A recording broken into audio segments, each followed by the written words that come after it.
welcome to our series exploring the enigmatic realm of unexplained deaths and mysteries. Join us as we delve into perplexing cases that defy conventional understanding, where each clue raises more questions.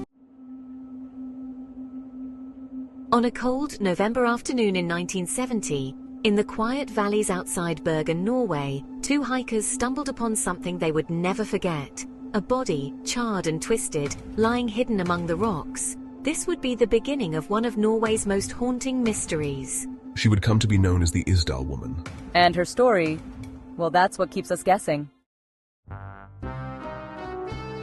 It's as if she came out of nowhere, really.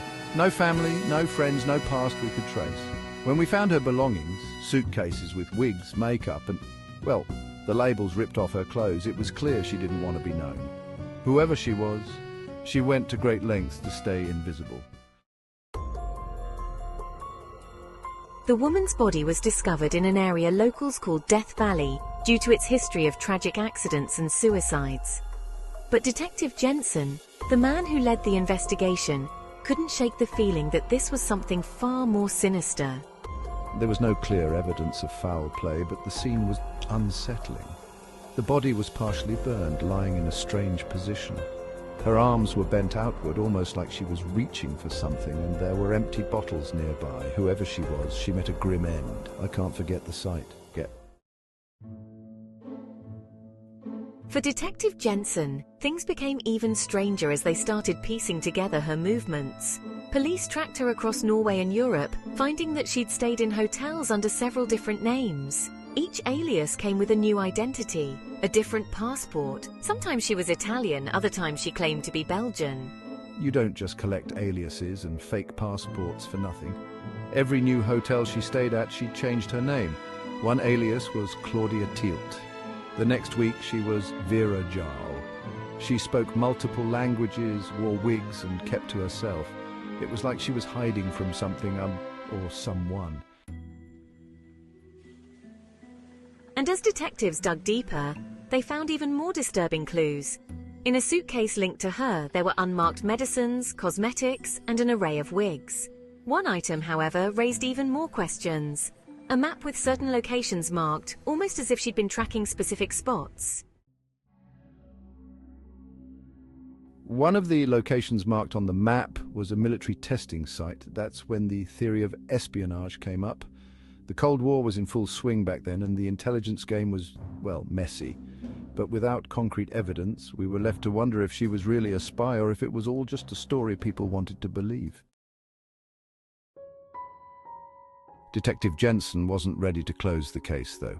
The woman's dental records, with traces of a particular kind of dental work, indicated that she may have spent time in Central or Eastern Europe. But, as is often the case with mysteries, every answer brought more questions. In her stomach, we found high levels of sleeping pills, 50 to 70, enough to be fatal. But what struck us as even stranger was the smoke in her lungs. She was alive when the fire started. The implications haunted me, you know. Was it an accident? Was it forced? The theories were endless. Some believed she was an intelligence courier, betrayed by her own side. Others thought it was a planned suicide, an attempt to escape an unknown torment. Even now, the case file remains open, though the mystery grows colder with each passing year. I don't think I'll ever know who she was or what really happened. But when I close my eyes, I can still see that valley, her face. Or what was left of it. It's strange how a person you never knew can live so vividly in your memory.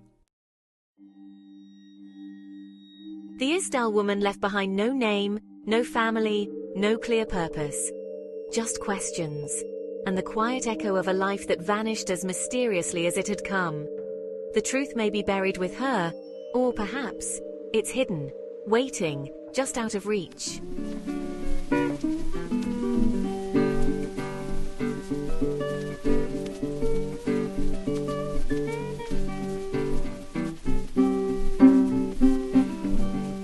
Thank you for joining us on this exploration of the unexplained. We hope these mysteries have sparked your curiosity and encouraged you to delve deeper into the unknown. Until next time, stay curious, stay vigilant, and never stop seeking the truth.